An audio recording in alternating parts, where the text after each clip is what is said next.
नमस्ते भैया मानो। हिंदी की इस कक्षा में आप सभी का स्वागत। आज हम लोग सुमित्रानंद पंत जी की रचना ग्राम श्री में आगे पढ़ेंगे। कल के वीडियो में आप लोग देखे कि किस तरह अब जो है कि बसंत ऋतु का आगमन हो गया। जौ, गेहूं, अरहर, सनई आदि में जो है कि फल लग गए हैं। सरसों फुला गया है और उसकी जो है कि तेलाक्त गंध वातावरण में फैल रहा है। तीसी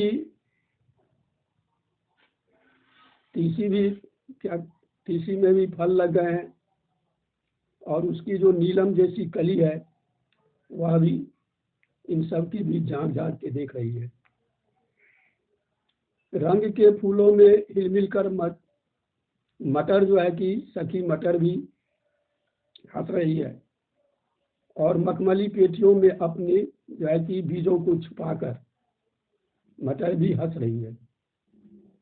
इन सब के ऊपर रंग बिरंग की तितलियां उड़ रही हैं और फूल स्वयं फूल के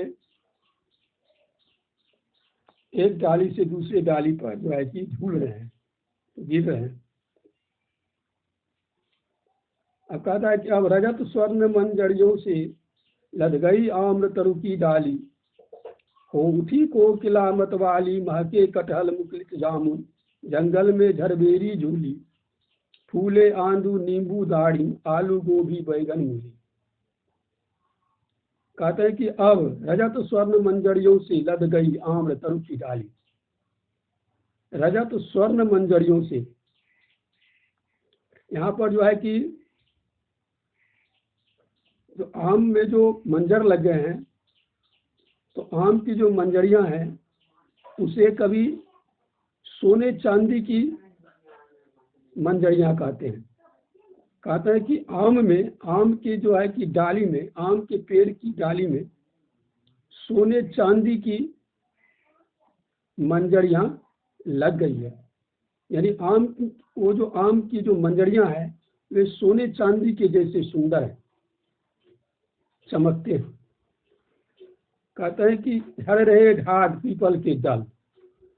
ढाक और पीपल दोनों पेड़ है, वृक्ष हैं, उनके पत्ते अब झड़ने लगे हैं। भैया बनो, बसंत ऋतु में जो है कि पेड़ पौधे अपने जो है कि पुराने पत्ते को गिरा के नए पत्ते को धारण करते हैं, नए पल्लव को धारण करते हैं, उसमें नया फूल फल लगता है। इसलिए कहता है कि ढाक और पीपल अपने पत्ते को गिरा रहे हैं, गिराना शुरू कर दिए। महके कटहल जो है कि वह भी अब महकने लगा है, उसमें भी फूल लग गया है, उसमें भी फल आने लगा है और जामुन में भी फल फूल लगने लगे हैं, वह भी अब खुश है, मुखलित है। जंगल में झरबेरी झूल रही है। अब जंगल में जो झरबेरी है उसमें भी फल लग गए हैं, वे भी झूल रही है। आलू, नींबू, दारिम, गोभी, बैगन, मूली, सब के सब जो है कि गांव के इस धरती को सुशोभित कर रहा है। सब जो है कि अब फलित है, सब में फल लग गया है और सबसे यह जो है गांव का जो यह वातावरण है, गांव की यह जो भूमि है वह शोभायमान हो रही है। पीले मीठे अमरुदों में अब लाल लाल चिकियां पड़ी, पक गए सुनहले मधुर बेर, अमली से तरु की डाल जड़ी। कहते हैं कि अब आम भी अमरूद भी पक गए हैं और वे पीले हो गए हैं। ये अमरूद जो है कि अब पीले मीठे हो गए हैं, उनमें लाल लाल चिकियां पड़ गई हैं। अमरूद जब पक जाते हैं वे पीले हो जाते हैं और उस पर जो है कि लाल लाल चिकियां जैसा पड़ जाती है। फिर ये जो सुनहले बेर हैं, ये बेर भी अब पक गए, सुंदर पेड़ भी अब पक गए, बेर भी अब पक गए। अमली से तरु की डाल जड़ी। अमली छोटी छोटी आम जो है, छोटी छोटी जो है आंवला का फल होता है। वही कहता है कि ये जो है आमली के फल से है कि आमली का जो है कि पेड़, उसकी डाल जो है कि अब लग चुकी है। आमली के पेड़ में आमली भी लग चुकी है। लहलहा पालक महमा धनिया। पालक के पौधे लहलहा रहे हैं और धनिया महक रहा है। महमह, धनिया महक रही है। लौकी और सेम फली। लौकी और सेम ये भी फल गए हैं। फैली मखमली टमाटर हुए लाल। ये जो टमाटर है मखमली टमाटर, यह जो है कि फैला हुआ है और इसमें जो है कि टमाटर लग गए हैं जो लाल लाल पक के लाल लाल दिख रहा है। और मिर्ची की बड़ी हरी थैली। और इधर फिर मिर्ची जो है उसमें भी जो है कि फल लग गया है और बड़ी बड़ी थैली के समान वो जो है कि गुच्छा में जो है कि लटक रही है। बालू के सांपों से अंकित गंगा की सतरंगी रेती। सुंदर लगती सरपत छाई, तट पर तरबूजों की खेती। कहा कि बालू के सांपों से अंकित गंगा की सतरंगी रेती। भैया बहनों, जब गंगा नदी में या किसी भी नदी में क्या होता है कि जब पानी ऊपर आता है तो पानी के धार के कारण क्या होता है कि बालू जो होता है उस पे चिन्ह लग जाता है। हो जाए कि पैरेलल चिन्ह उस पर हो जाता है और फिर जब पानी जाता है तो वो बालू पर वो चिन्ह दिखाई देने लगता है। वही कहता है कि सांपों से अंकित। वह क्या होता है कि वो सर्पिला होता है। वो चिन्ह जो होता है वो सर्पिला होता है, इधर उधर मुड़ते हुए घूमते हुए जैसा प्रतीत होता है। और वह सूरज की रोशनी को पाकर क्या होता है कि सतरंगी हो जाता है, भिन्न भिन्न रंग की वह दिखाई देती है। इसलिए कहता है कि बालू के सांपों से अंकित गंगा की सतरंगी रेती। गंगा के तट पर जो बालू है उसमें जो उस पर जो चिन्ह पड़ा हुआ है वह क्या है, सांपों के जैसे दिख रहा है। और उस पर सूरज की जो रोशनी पड़ती है वह जो है कि भिन्न भिन्न रंगों का दिखता है।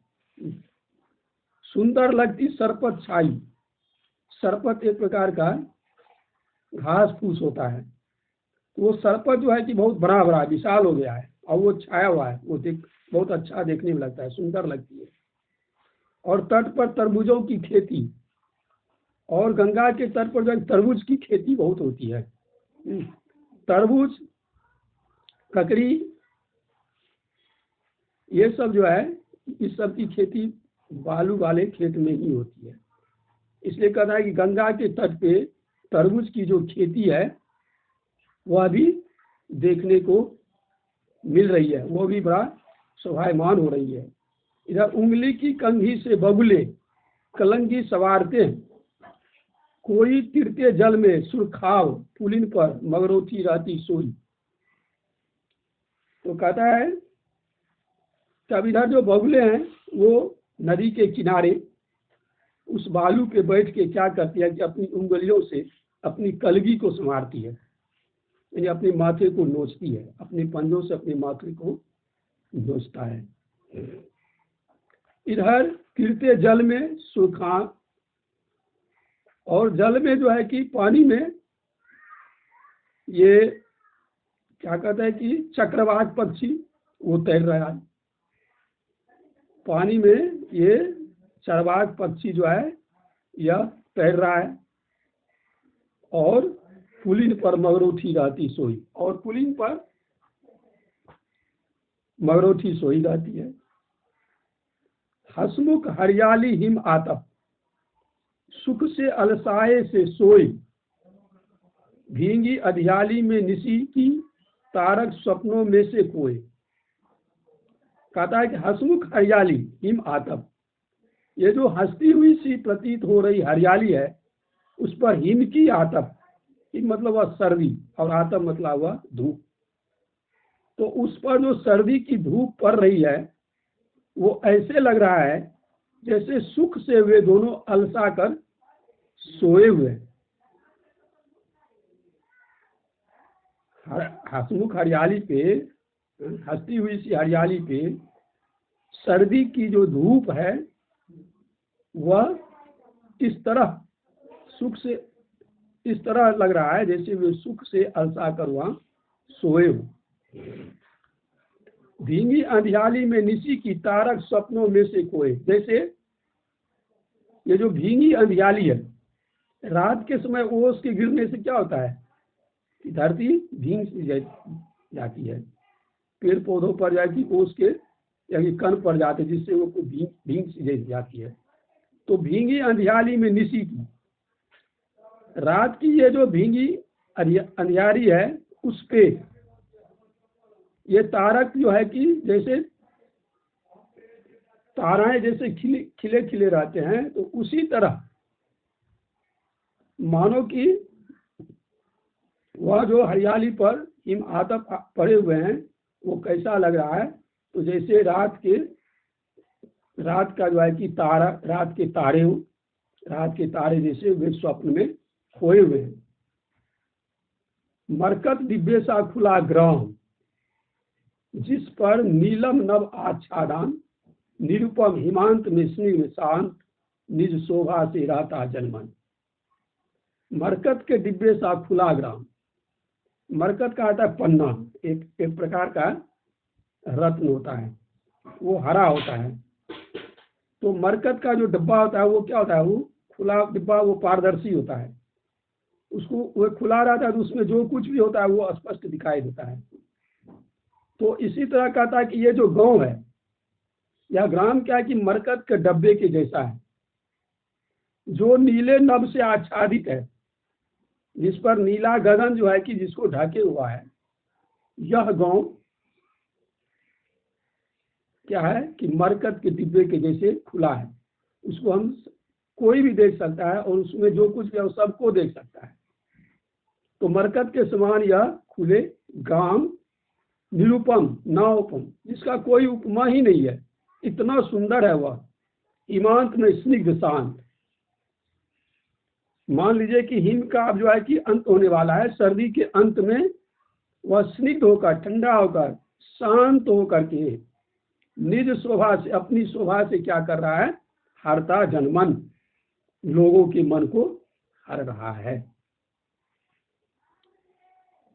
तो ठीक है भैया बहनों, अभी हम देखे हैं कि यह जो कविता है, इस कविता के माध्यम से कवि गांव का जो है कि गांव के जीवन का वर्णन करना चाहते हैं, गांव की शोभा का वे वर्णन कर रहे हैं। गांव में किस तरह हरे हरे खेत पथार होते हैं, साग सब्जियां लगी रहती है, फसल लगे रहते हैं, पेड़ पर जो है कि भिन्न भिन्न प्रकार के पेड़ होते हैं, आम कटहल अमरूद लीची बेर आदि सभी पेड़ होते हैं, और ये सभी बसंत ऋतु को पाकर क्या होता है कि फल फूल जाते हैं। इन पेड़ों पर, इन फूलों पर जो है कि भिन्न भिन्न प्रकार की जो है कि तितलियां मक्खियां आदि जो है कि उस पर जो है कि घूमती रहती है। गंगा के किनारे यहाँ पर जो है कि गंगा का भी वर्णन किया गया है। गंगा का वर्णन करने से अभिप्राय यह है कि यह जो ग्राम है, यह गांव भारत के मध्य भारत का गांव है, क्योंकि मध्य भारत जो है, मध्य भारत का क्षेत्र जो है ये उपजाऊ है। तो जो क्षेत्र उपजाऊ हुआ है वही हरी भरी है, हरियाली लिए हुआ है। तो इससे यह पता चलता है कि यह गांव, जिस गांव का कवि वर्णन कर रहे हैं, वह मध्य भारत का गांव है। ठीक है, तो आज भैया बहन इतना ही, कल फिर आगे आएंगे, तब तक के लिए धन्यवाद।